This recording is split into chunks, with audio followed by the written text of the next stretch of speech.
Hi and welcome to episode 2 of Game Shots. I'm Alex and I'm going to be your half-hour hero this week. I'm just going to play a PS1 game for half an hour. That's it. This week, I'm playing Crash Bandicoot.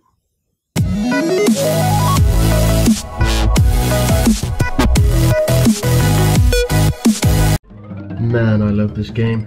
Ooh, demo disc. Tekken 2, Wipeout 2097, Destruction Derby 2, Monster Trucks, Formula 1. Oh, right in the childhood.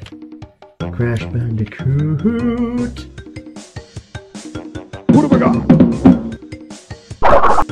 What have I got?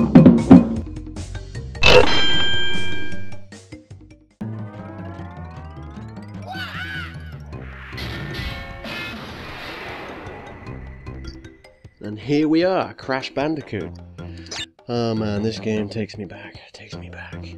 I think this was the first PS1 game I rented from Blockbuster Video. Insanity Beach.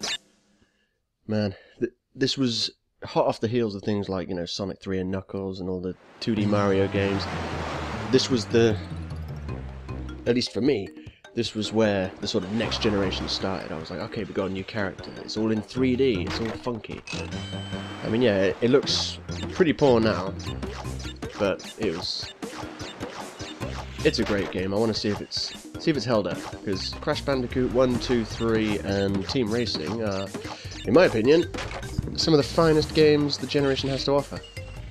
Right, okay, so you can't use the analog stick because this was before the analog sticks were a thing on PS1. I think Crash Bandicoot 2 was the first controller to use the analog sticks. I think. Okay, so it's a 3D platformer. Most of the stages either go in a straight line like this, or sometimes they'll go horizontally like that. You'll see. You pick up these Wumpa Wumpa fruit. When you get 100, you get an extra life. Sorted. That mask I picked up that acts as a shield, so I can take a hit without being killed. If I get 3 of those, I get invincibility for a time. So yeah, this game Crash was basically Sony's mascot. He was Sony's answer to Sonic and Mario and all that jazz. And we got some really good games out of it, and then there were some not so great games on like PS2 and the Xbox. Okay, right. So generally the aim of the game is to get from point A to point B and still be alive by the end of it. Luckily, this game throws lives at you, and I mean, there are parts that are pretty tricky, but as I say, it throws lives at you. Okay, checkpoint. Right, this is going to be my third Aku Aku mask, so watch the invincible gloriousness. What have I got?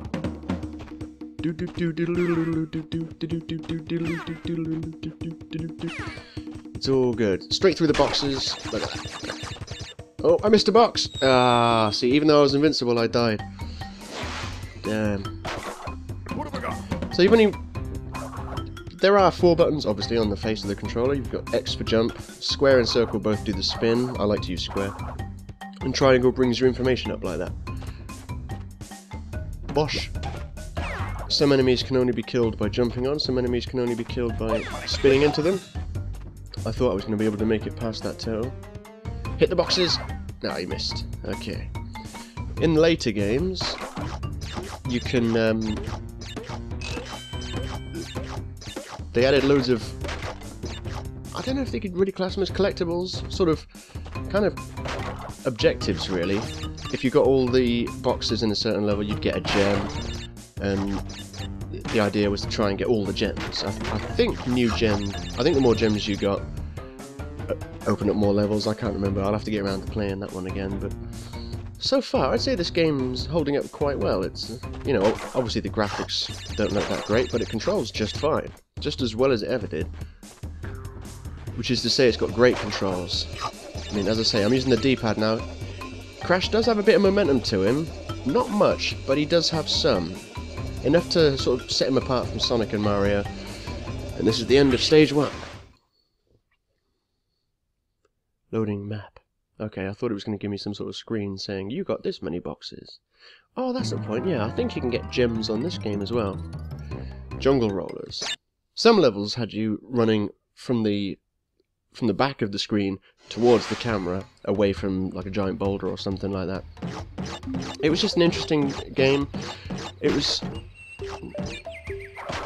When this game came out, 3D games were brand new, and even years after this game, the cameras on 3D games were not great. I mean, they were kind of famous for being bad and awkward and fiddly. Some games did the camera right. I mean, Mario 64, amazing game. The camera wasn't really perfect. It was much better than some. I mean, you could maneuver it with the C buttons. But... Ah, you son of a... Don't eat me! Yeah. But with this game, I mean, the camera's pretty much fixed. There are no issues of not being able to see where your character's going, or the camera getting stuck facing the wrong way. It simply doesn't happen. Aha, you see that? If I pick up 3 of those, bosh. If I pick up 3 of those pictures of his girlfriend, I get to go to a bonus stage. And if I do what... I think... I'm not sure if you can only save the game when you do a bonus stage, but we shall see soon enough. Because I do plan on getting all 3 of those on this level. Unless I've missed one already, in which case I can't. Do. Yeah, you see that green thing there, just beyond the checkpoint? That is a... That's where a gem would be, had I collected a gem. Let me try and explain this. When you finish the level and you get all the boxes, it will give you a gem. And what that gem will do, like, say it was a green gem, I could then come back to this level, and that little green gem that we saw disappear, that would be a big gem, and I could then stand on it, and it would take me up to the top and take me to some secret place, and then I'd be able to get all the boxes. So that really does add some replay value. If you want to get all the boxes and you know, complete the game, really. I mean, finishing the story... Ooh! Wow! How am I not dead? Jeebus. Okay. Finishing the story is one thing, but if you're a completionist like I sort of am, then you're going to want to get all the gems and then get all the boxes. Okay, now check this out. Good job I've got a bonus Aku Aku mask. I need to jump and spin and avoid the TNT boxes, because normally if you jump on a TNT box you get 3 seconds to run away before it explodes. But if you spin into them, they explode immediately. So I've got to try and time my spin so it doesn't hit the TNT. Like that! Run away! Oh, I lost my Aku Aku anyway when I was trying to get past those stone rollers. Okay, now I don't want to get hit again, because I will die. See, most people will just spin into these boxes, but that's not the place I thought it was. They trick you sometimes. They hide boxes of TNT in groups of boxes. So you're thinking, okay, I'll just spin into these. Oh no, I got nailed. Here we go. Bonus stage time! Loading the bonus round. Now these require some serious platforming skills. Well, maybe not serious platforming skills, but... I mean, this one's going to be basic as hell, but by the time you get near the end of the game, some of these bonus stages are just brutal. Like, actually brutal. I mean, that's it. That's the first bonus stage. You jump over that gap. You can fall off these metal boxes if you go up or down, so you want to be careful. Just go left and right. This is when using a D-pad plays to the game's advantage, because if you just press left and right, you'll never fall off. There's his girlfriend. She's like, hey man, 2% complete. And then back to the level. See, the weird thing is, he's going... Okay, password, reading memory card. Yes. Hello, Tekken 2, Crash Bandicoot 2. I've got some crazy save games going on here. Right, let's just save it there. Yeah, the whole point of this is Crash and other animals were being experimented on by Dr. Neo Cortex to try and create some sort of genius slaves, I guess. But it never works, and Crash is no exception. They put him into the machine, and it makes him semi-smart. I mean, he's still pretty dumb, but he's like, for an animal, he's pretty smart. Anyway, you son of a! See, one mistimed spin and it's over. Just as Crash escaped, they were about to experiment on his girlfriend, so I'm pretty sure the story of this is just you fighting your way all the way back into Dr. Neo Cortex's lab and rescuing his girlfriend, which raises questions, because when I go to the bonus stage, I mean, she's right there. Why doesn't he just stay there? I don't know. Maybe that's a projection of her. Who knows? Great gate. Bump, bump. I remember this. I do like the map screen. It's pretty funky. You get a 3D representation of his journey as you're progressing along through the game. Although in the second and third games they did have hub worlds, which I don't want to say were new at the time, but they were new to me. And I thought they were really well done. They're basically circular rooms, and you choose a little corridor, and then it takes you to a level, so it's all good. If you haven't noticed yet, I quite enjoy Crash Bandicoot games. I loved playing them as a kid. Oh, I don't want to get crushed by that. Monkey! That was a... well, I was going to say that's a giant monkey, but I have no idea how big bandicoots are. Oh. It's okay, I didn't smash the second box, so I can still get the extra life. I mean, look, I've got 12 lives, and I've lost 2 already. Oh, I remember this. You have to spin this bit, so that it'll do that. But I don't think they stay like that forever. I think they revert back to their old ways. But we'll never know. Oh yeah, there they go. We'll never know. And then we know. Ah, crap. Okay. Bosh. Most of the levels to begin with are all going to be sort of jungle themed, you know, or jungle or beach themed. And then as you progress through the game, you get sort of castle levels, and then by the end you get into Dr. Cortex's lab, and there's all sorts of craziness going. So there's a fair amount of imagination going on in this game. And you have to remember, this is made by Naughty Dog, the guys that are now famous for doing the amazing The Last of Us and the Uncharted games. You know, those really serious action games? Well, I was first introduced to Naughty Dog with this game. Oh, I had to be careful there, because that green, I want to say, the green leaves or green slime, you can slide on it like this. So you want to be careful making that jump onto where the extra life is. Out of my way, monkey! These shield guys are annoying, you have to jump on their heads. Otherwise they'll bash you. Oh, I should have taken my opportunity to go then. It's too late now. Gotta wait. The thing with this game is patience. You want patience. Much like a Metal Gear Solid game or Tenchu Stealth Assassins, you need patience. If you try and... well, you don't need it. I suppose if you really know what you're doing, you can rush through it, but it's not recommended. Boop, boop, boop, boop, boop, boop. Those boxes as well. You can smash them, but you only get 1 Wumpa Fruit from them. But if you bounce onto those boxes, then you get... I think it gives you up to 10. It always kills me when I watch a video of someone playing this game and they just smash into those bouncy crates. And I'm like, what are you doing? You could get so many more Wumpa Fruit. Hooray, 17 lives. You see what I mean? The game just throws them at you. Go on and update save game. Yeah, see, look, 26 gems, there's 2 keys, 32 levels. This is number 3, as you can see. Save completed. Yeah, let's go. Right. Back to the Great Gate.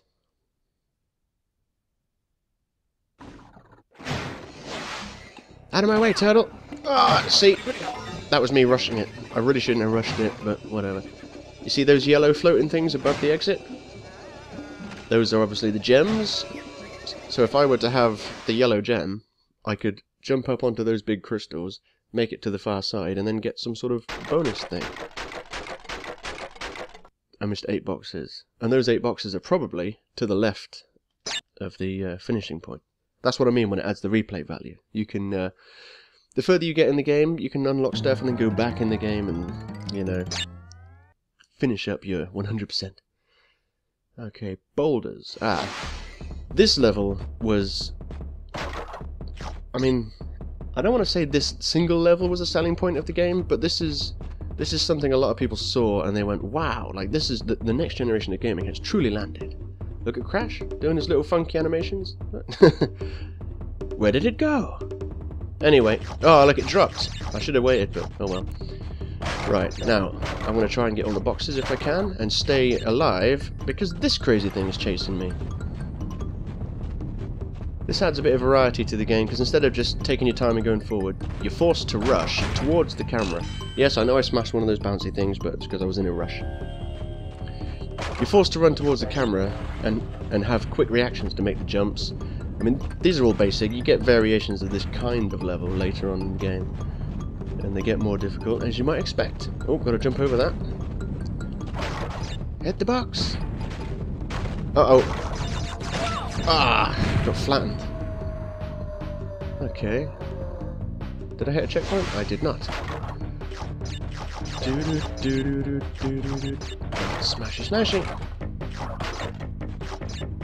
Yeah, I've got to say, this game, so far, it definitely still holds up. Graphics a bit poor, but controls just as good as before. And the sound is good. The music's still funky and catchy. Very fitting for the atmosphere. I think that's one thing this game does well. It's got a cartoony vibe, but it doesn't feel inherently childlike. I mean, you can play it. I mean, look at me. I'm playing it as an adult and still greatly enjoying it. Okay, got the checkpoint that time. Whoa! I wasn't expecting that giant pit there. Maybe just avoid these things. Hey, I got the box. I almost missed it though. Do. It's a good job that boulder goes exactly the same speed as Crash, otherwise he would be in trouble. What's that noise? It's got to be the end of the level. There it is. Whew! And that's the easiest of those ones. Excellent. I'm looking forward to playing Crash 2 and 3 now because they give you... Oh, perfect. I got a gem. Da-da-da! 7% complete. I got a gem. Update save file. Right. Yeah, with Crash Bandicoot 2, I mean, they really nailed the formula that all things should follow to make a successful sequel. To give the audience more of the same, but bigger and better. And that's what each Crash sequel was, up until they went to the PS2, and then they... I played... Was it Twinsanity? No, I don't know. I played some Crash game on the PS2 and didn't think it was all that good. I thought they'd lost a bit of their charm. But yeah, you know, Crash has new abilities in the new games. I'm pretty sure in this game, all he's got is the jump and the spin. But in Crash 2, they really beefed up his arsenal. Oh! They gave him the ability to slide, and then you could do... If you jumped while you did a slide, you would get extra height, so it basically created new ways for them to design the levels, really, and it was quite good. Oh, almost fell in the water. This level can be pretty tricky if you're not really prepared, because those lilies do disappear after you've jumped on them. You've probably got about 3 or 4 seconds, if that, to get off. Whee! And this water doesn't look too bad, considering the game was what, 96 maybe? I don't know. I haven't got the box nearby. It's over there. Okay, I'm going to avoid that TNT. Or...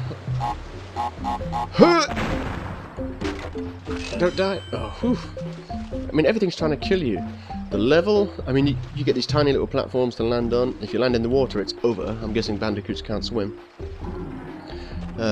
Fish jumping out of the water. These lily pads waiting to drown you. These plants here. The ones with the... I'm pretty sure... The one I'm looking at now with the light green leaves, they'll snap shut a few seconds after you jumped on them. And this one, as you can see, just snaps shut on its own, but it's a predictable rhythm.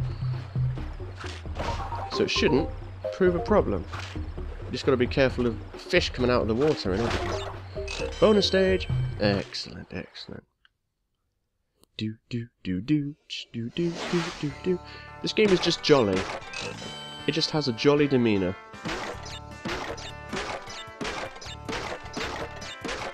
Right. Yeah, as I was saying on the last bonus stage I did, if you fall off this path, you don't die, you just go back to the level. And you miss your opportunity to use the save point, I guess. And you obviously miss a bunch of lives. 23, not bad. It's like the new Sonic games. They just throw lives at you. They're like, I'm sorry, you just died. Have 10! You know. I'm not complaining, I'm just saying maybe it makes it a little bit easy. But I think this was probably around the time when they started saying, okay, instead of making games that you can complete on your first run, well, not your first run, but you can complete in one go no problem because they were short. Back then the idea of having limited lives and continues actually made sense because just trying to finish the game was a challenge. And now it's not so much about that. Yeah, the games are hard, but you get games like, you know, Abe's Odyssey and this. I mean, this doesn't have infinite lives. I don't even recall what happens when you run out of lives on this game. I guess you just load your save game, and then there you go. I mean, if it saves at the end of every level, or during every bonus stage, then there's no real penalty. Okay, Pabu, the first boss. After this boss, we should move over to the second island. If I recall correctly, he only takes 3 hits to kill. Look at him. Sleeping in his hut. He's like, oh my god, a wild animal in my hut. Now, can I remember his pattern? He's going to hit the floor, and then slide his thing, spin it round. Can I jump on his head? Oh, no, don't. Okay, that's it. Yeah, you got to jump on his head when he slams his thing down. That's worryingly easy. I say, oh, I nearly died. I lost 2 shields. There we go. I defeated man. I am the dangerousest predator. The dangerousest. What am I on about? Okay. Oh no, we're not moving on to the second island. We're doing Rolling Stones. This sounds like a level I already did, though. Oh, but it's not. I thought I already did a level called Rolling Stones, but I guess not. Oh, smashy, smash. What's in the box? Bonus. Wacko Wacko Mask. Ooh, I'll go up. It's got a fairly good draw distance for a PS1 game. Oh yeah, if you pick up 3 Dr. Embryo symbols, like the one I just got, it takes you to a different bonus stage. I think it's harder. I mean, look at the draw distance here. It might not seem like much, you know, but think about when the game was made. You can, I mean, things were pixelated, but you don't really have any trouble seeing what things are on this game, because although they're pixelated, did I lose? Okay, I just picked up an Wacko Wacko Mask from detonating that TNT. Here we go. This is going to take all my skill. I'm pretty sure the box in the center is an extra life. And you know how desperately I need extra lives. Oh, that was good. I could have missed that if I detonated all the... Ah, crap! No! I lost the extra life and I lost a shield. See, they do have some challenge in this game. It's not all just run straight forward and have no problems.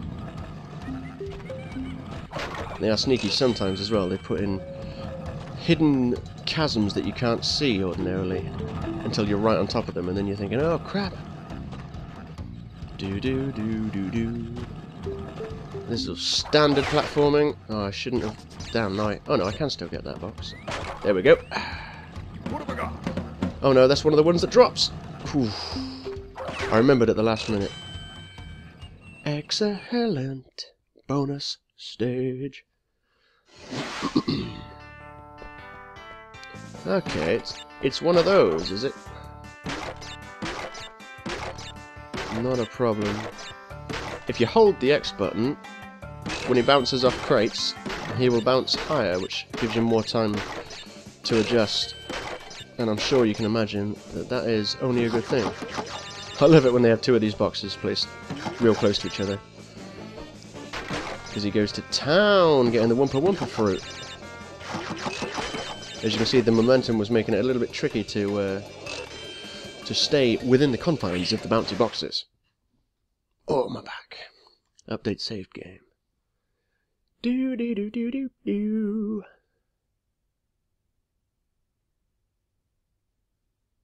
It looked like it was struggling a little bit there. Back to the Rolling Stones. Okay. How many lives have I got? 27. Okay, I'll tell you what I am missing. I'm missing a third Dr. Embryo symbol, and I have a suspicion that that blue gem in front of me would take me to it. If I don't see it between now and the end of the level, I'm going to conclude that that blue gem will take me there. Well, yep, that's the end of the level. But it could be contained within one of these boxes. And there it is! Okay, so the blue gem must just take me to some more boxes. I guess that's what they like to do. So immediately you can see the difference. It's all nighttime, it's all in some sort of cave, and you can see clearly much more difficult than Crash's girlfriend's missions. Okay, this is going to take all my skill. Oh, Jeebus. And yes, the TNT boxes do count as boxes that you have to smash to get all the 100% and whatnot. I'll let the TNT do the work there. Okay. 1, 2, 3! Whoa! I thought that was going to hurt me for some reason. Yeah, he's Dr. Neo Cortex's lab assistant, I guess. I believe he's the sub-boss. The bosses can be tricky on this game. They usually only take a few hits. But then again, Crash can only take a couple hits at best. Alright then, that's our half an hour-ish up. So, I'm not going to have this episode run long like last time. I'm your half-hour hero, and that's been half an hour-ish. I missed 6 boxes down. So yeah, all in all, Crash Bandicoot. Loved it, still love it. If you've got a PS1, or even if you've got a PS3, you could download it on that. Buy this game. Or, at the very least, emulate it somehow, using nefarious means. It's just a fantastic game. I mean, if you don't like... If the graphics are too jarring for you, then probably steer clear of it, because they don't get much better than this. But if gameplay is more important than graphics to you, which it should always be. I mean, I'm a big fan of graphics. Graphics are very important to me, but gameplay is most important, because you could have the prettiest game in the world, but if it plays like crap, it's a bad game. Likewise, you could have a game that handles like a dream, but it could be held back by terrible graphics, and you might see this as that. Maybe you never played it back in the day, maybe you were too young, maybe you just went into gaming back then, maybe you didn't have a PlayStation, who knows. I would seriously recommend Crash Bandicoot. I can't say it's the best series of games on the PS1, because Metal Gear Solid was on the PS1, and the Ridge Racer series, and Tomb Raider, and Wipeout. Oh my god, the memories! And I will bring those memories to you in future episodes of Game Shots. So do what you will with the like button, do what you will with the subscribe button. If you want to see more, I would recommend clicking that, because that's pretty much the best way that you're guaranteed to see more episodes. Or you can just check back every Thursday, 8 PM, that's when I upload them. That's about it, so thanks for watching.